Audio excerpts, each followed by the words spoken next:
ఏపీలో తెలుగుదేశం పార్టీలోకి వైకాపా నుంచి రెండో దశ వలసల ప్రక్రియ ప్రారంభమైంది. అసెంబ్లీ సమావేశాలకు ముందు 8 మంది శాసనసభ్యులు, మండలి సభ్యుడు ఒకరు ప్రతిపక్షాన్ని వీడి అధికార పార్టీలో చేరగా, శాసనసభ సమావేశాలు జరుగుతుండగానే తూర్పుగోదావరి జిల్లా నుంచి మరో 2 వైకాపాను వీడారు. తాజాగా నెల్లూరు జిల్లా గూడూరు ఎమ్మెల్యే సైతం సైకిల్ ఎక్కేందుకు సిద్ధమయ్యారు. అధికార తెలుగుదేశం పార్టీలోకి వలసల జోరు మళ్లీ ఊపందుకుంది. ప్రతిపక్షం వైకాపాను మరో ఎమ్మెల్యే వీడనున్నారు. నెల్లూరు జిల్లా గూడూరు ఎమ్మెల్యే సునీల్ చంద్రబాబును ఆయన నివాసంలో కలిశారు. తెలుగుదేశం పార్టీలోకి చేరేందుకు ఆసక్తి చూపారు. మంత్రి నారాయణతో కలిసి వచ్చిన ఆయన ఈ నెల 8న సైకిల్ ఎక్కేందుకు సంసిద్ధత వ్యక్తం చేశారు.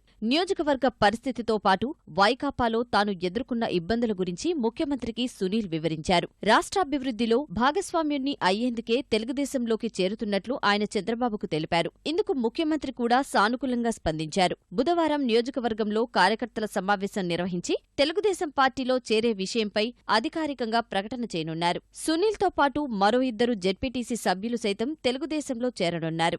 తాజా సమీకరణతో వైకాపాను 11 మంది ఎమ్మెల్యేలు, 1 ఎమ్మెల్సీ వీడినట్లయింది. వీరిలో 8 మంది ఇప్పటికే పసుపు కండువాలు కప్పుకోగా, మరో 3 ఎమ్మెల్యేలు త్వరలోనే తెలుగుదేశంలో చేరనున్నారు. ఈ నెల 8న సునీల్తో పాటు ప్రతిపాడు ఎమ్మెల్యే వరపుల సుబ్బారావు తెలుగుదేశం పార్టీలో చేరనున్నారు. ఆ తర్వాత 11 లేదా 12వ తేదీన జ్యోతుల నెహ్రూ సైతం సైకిలెక్కనున్నారు. 2014 సార్వత్రిక ఎన్నికల్లో 67 మంది శాసనసభ్యులు వైకాపా నుంచి గెలవగా, ఇప్పుడు ఆ పార్టీలో కేవలం 56 మంది మాత్రమే ఉన్నారు. వలసల ప్రక్రియ ఇదే రీతిన కొనసాగితే రాజ్యసభ ఎన్నికలకు వైకాపా అభ్యర్థిని నిలబెట్టుకునే అవకాశం కూడా ఉండకపోవచ్చని తెలుస్తోంది.